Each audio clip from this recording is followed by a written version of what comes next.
got a chance to look around. If you didn't, look around.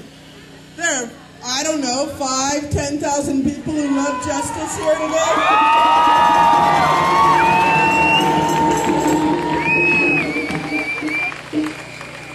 Today, every Californian who loves freedom and fairness was stunned and outraged by our Supreme Court. In fact, in the first moments after the decision, Facebook was silent for 45 seconds. Yeah, I see you shaking your head. I couldn't believe it. I was like, oh my God, what has happened? You could feel the collective pain and grief that once again we were told we are not free in the land of freedom. Our hopes and our love are not worthy in the great state that swears it's a live and live state. It was like November 5th, all over again. And then you could feel the pain give way to the white-hot anger. Do you feel that anger today?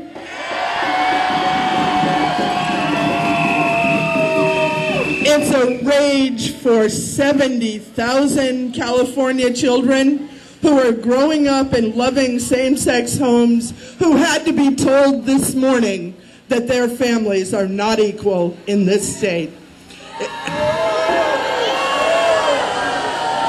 It's a disbelief that every non-majority group has now a new reason to fear, because it only takes 4% of friends, neighbors, and total strangers who don't know anything about your faith, your life, and your commitment to love to strip away your fundamental freedoms. That's what happened in California today. But born out of that anger and that grief is a new generation of civil rights activists and leaders who cannot and will not stand by and watch California turn back the clock on civil rights.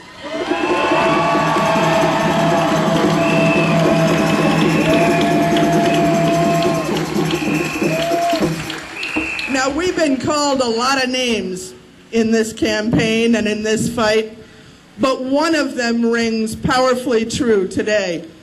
We are indeed the most dangerously dedicated and determined group in recent history.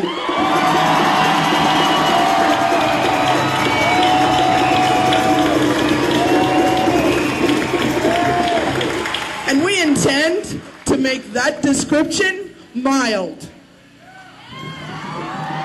You all saw and heard today the commitment of every major civil rights figure and group in California as they called us to the work of another election, a ballot measure to overturn 8. And whether it is 2010 or 2012, San Diego will answer that call.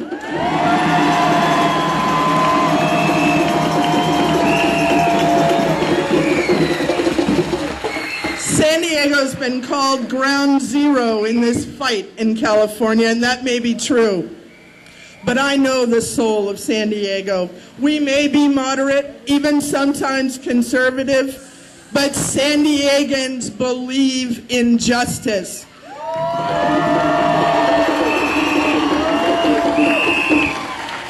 And they will listen to the voices that call them to that justice, and it is your voices that will issue that call. You'll invite them to dialogue no matter how uncomfortable. You're going to help them understand this call to freedom.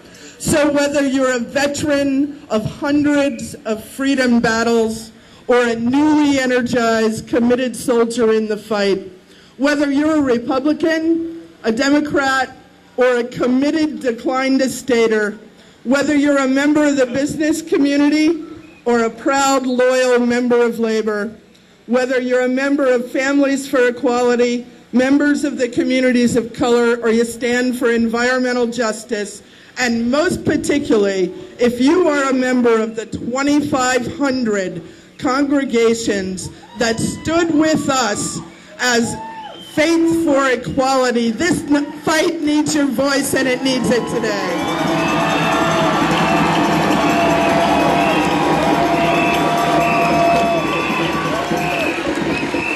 All of us, side by side and united, will demand a California that fulfills its promise. Look around. You are all today the embodiment of Harvey Milk's quote 30 years later. You are the hope that will never be silent. You are the hope that will not rest, that will walk, will phone, will talk, will march, and will work every day to convince every voter that our love is equal love and our rights are not second class. Thank you.